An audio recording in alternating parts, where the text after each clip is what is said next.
अगला सवाल है, पुराने जमाने में एक गुरु किसी एक चुनिंदा शिष्य को ही ओंकार दीक्षा देता था। यहां ओशोधारा में जो भी ऐरा गैरा नत्थु खैरा आता है, प्रथम 9 दिन में ही परमात्म ज्ञान को पा जाता है।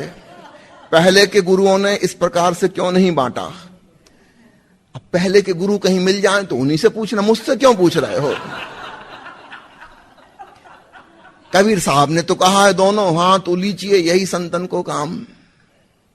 जो कंजूस लोग थे, अगर कहीं मिल जाए तो उनसे पूछना कि उन्होंने वैसा क्यों किया, मुझे नहीं पता क्यों कर रहे हैं। हाँ, हम बता सकते हैं ओशोधारा में हम ऐसा क्यों कर रहे हैं कि जो आता है उसी को बांट देते हैं। एक चुटकुला सुनो, फिर समझ में आसानी से आएगा। एक आदमी ने दिल्ली में एक टैक्सी ड्राइवर से पूछा कि लाल किला का क्या लोगे? टैक्सी ड्राइवर ने कहा, क्षमा करें, लाल किला क्या मेरे बाप का है जो मैं उसे बेच दूं? अरे सरकारी खजाना है।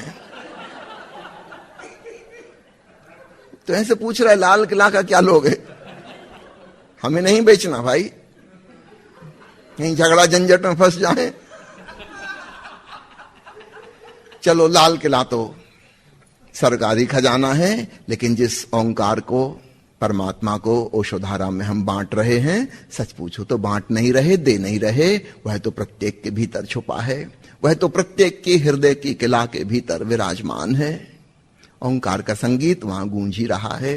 हम किसी को कुछ नहीं दे रहे, वह तो तुम्हारे भीतर ही मौजूद है। बस इशारा कर रहे हैं कैसे उसको सुनना, कैसे उसको जानना।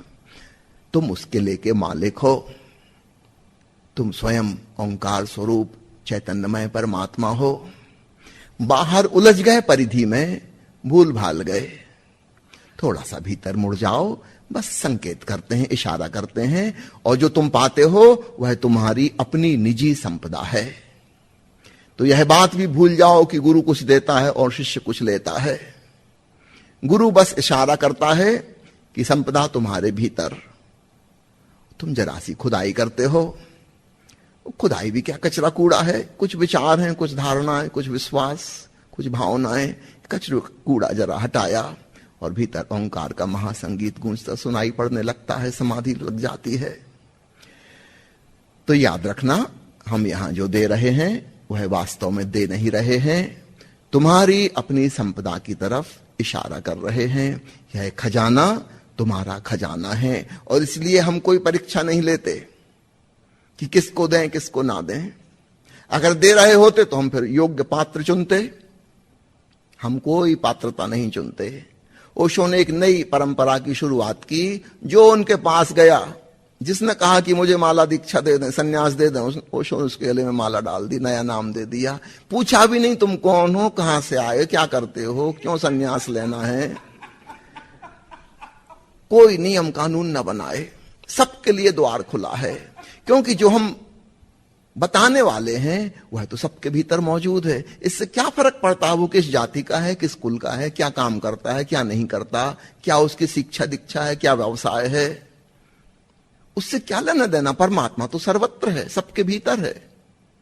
वो आ गया, बस इतना ही बहुत है। इससे उसकी पात्रता सिद्ध हो गई, वह खोज में है। यही तो पात्रता है, और क्या पात्रता चाहिए।